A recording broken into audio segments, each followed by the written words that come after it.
Problema de Ucrania comenzó a finales de 2013 con las protestas en la plaza Maidán de Kiev. Casi 6 años después, el conflicto parece haber perdido interés internacional, pero la verdad es que la guerra continúa y aún no se ve su final. Cuando comenzó, fue un choque que nadie esperaba. Cientos de personas salieron a las calles pidiendo mejores condiciones de vida y el fin de la corrupción. Los medios de comunicación internacionales hicieron una amplia cobertura de lo que sucedía, y todo el mundo estaba al corriente de las noticias sobre Ucrania. Inicialmente sostenidas de manera pacífica, las protestas se tornaron violentas debido a la represión de las fuerzas gubernamentales. El presidente huyó del país y se estableció un nuevo gobierno orientado a favor de Europa y aceptado por la mayoría de los ciudadanos. Sin embargo, este logro fue respondido por la intervención rusa en territorio ucraniano, que resultó en la anexión ilegal de la península de Crimea, en una acción que Rusia justificó alegando que solo estaban protegiendo a la población rusa que vivía allí. Además, comenzó un conflicto armado en la región de Donbas, al este de Ucrania, entre las tropas ucranianas y un movimiento separatista apoyado por Rusia.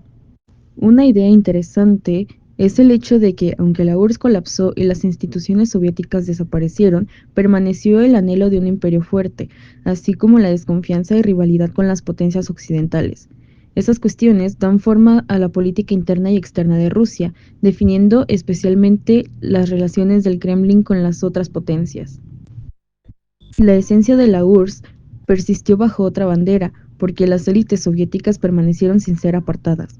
Podría pensarse que la supervivencia de esas inercias soviéticas se debe al proceso de reforma ineficaz sostenido por los poderes liberales occidentales en la URSS después de su caída. Pero hay que tener en cuenta que la repentina incursión de las costumbres e ideas occidentales en una sociedad rusa no preparada para asimilarlas sin una estrategia dirigida a facilitar ese cambio impactó negativamente en el pueblo ruso. A finales de los años 90, la mayoría de los rusos pensaban que la introducción de las llamadas reformas democráticas y el libre mercado, con sus resultados inesperados de corrupción masiva y deterioro social, habían sido un gran error. En ese sentido, la llegada de Putin significó el establecimiento del orden en una sociedad caótica, aunque significó el fin de las reformas democráticas. Además, el pueblo de Rusia vio en Putin un líder capaz de enfrentarse a las potencias occidentales y llevar a Rusia al lugar que debería ocupar, Rusia como un gran imperio. Una de las principales consecuencias del conflicto ucraniano es que el contexto de las relaciones entre Rusia y las potencias occidentales se ha congelado de manera dramática.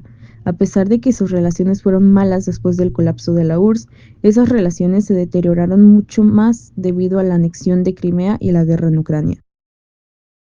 El Kremlin adoptó la sospecha, especialmente hacia Occidente, como un principio básico. Al mismo tiempo, Rusia fomentaba la cooperación con China, Egipto, Siria, Venezuela, Irán, India, Brasil y Sudáfrica como medio para enfrentar a la OTAN, la UE y Estados Unidos. Por un lado, el presidente Putin quería reducir el peso de las potencias occidentales en la esfera económica internacional. Por otro, Rusia también comenzó a desarrollar relaciones más sólidas con países alternativos para enfrentar las sanciones económicas impuestas por la Unión Europea. Debido a estas dos razones, Rusia creó la Unión Económica Euroasiática, constituida en mayo de 2014 con el objetivo de construir una integración económica sobre la base de una unión aduanera. Hoy en día, la Unión Económica Euroasiática está compuesta por 5 miembros: Armenia, Bielorrusia, Kazajistán, Kirguistán y Rusia. Además, Rusia ha denunciado en extremo la expansión de la OTAN a los países de Europa del Este.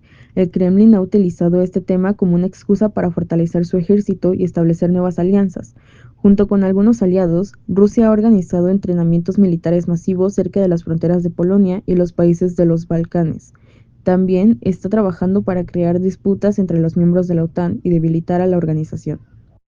Los principales actores involucrados en la guerra ruso-ucraniana son Rusia, ya que ha sido el principal actor agresor en el conflicto; Ucrania ha sido el principal actor defensor en este conflicto; la OTAN ha sido un actor clave ya que proporcionó apoyo militar y financiero a Ucrania; la Unión Europea es importante en el conflicto ya que impuso sanciones económicas a Rusia y proporcionó apoyo humanitario a Ucrania; y Estados Unidos, ya que ha sido un actor clave en este conflicto porque proporcionó apoyo militar y financiero a Ucrania, así como imponiendo sanciones económicas a Rusia.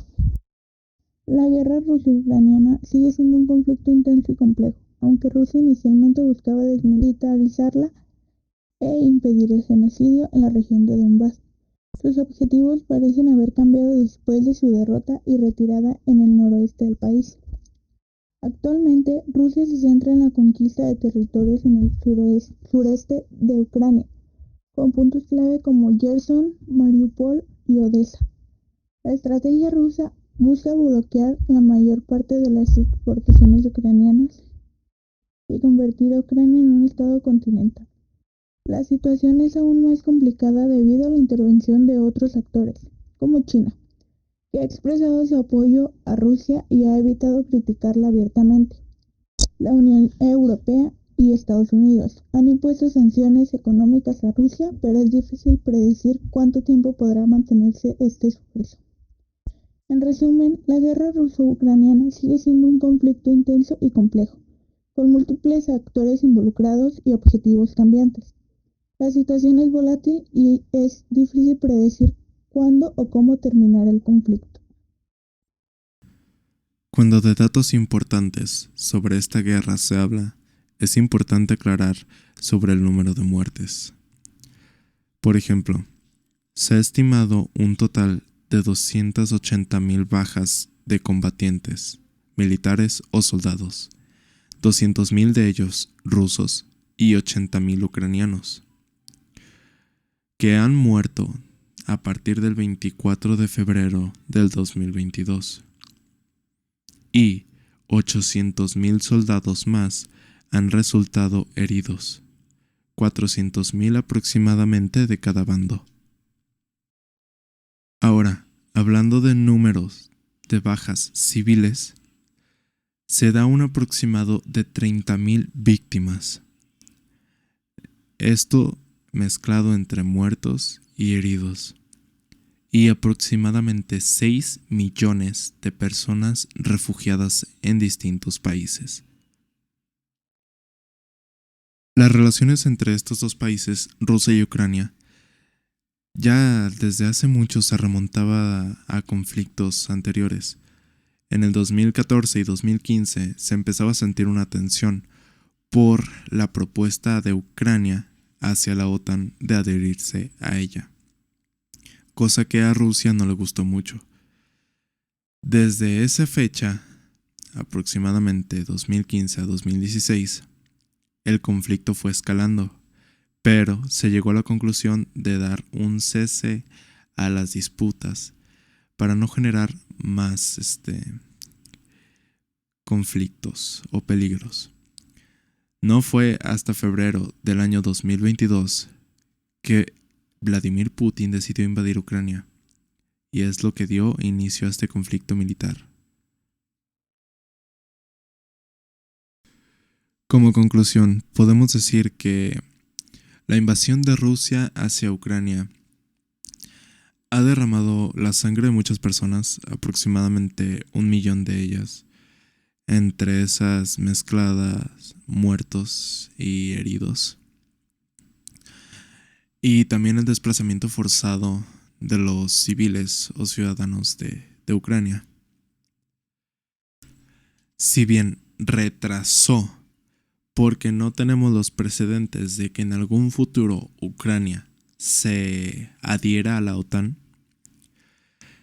Putin la verdad es que no ha ganado absolutamente nada con esta guerra. Al contrario, ha perdido tanto personal militar como recursos, como prestigio, además de economía.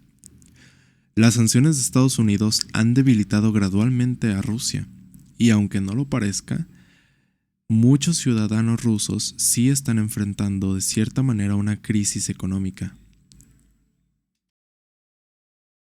Entonces creo que sí sería un poco coherente que Putin replanteara lo que quiere seguir haciendo, cómo lo quiere seguir haciendo y por cuánto tiempo lo quiere seguir haciendo.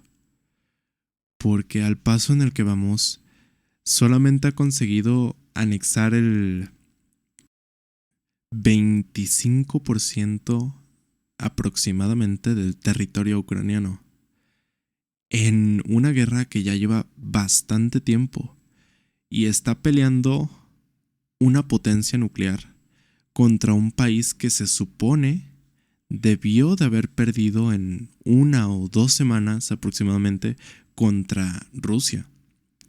Los niveles de poderes son muy diferentes. También hay que ver que Ucrania ha tenido mucho apoyo de las potencias europeas y de Estados Unidos.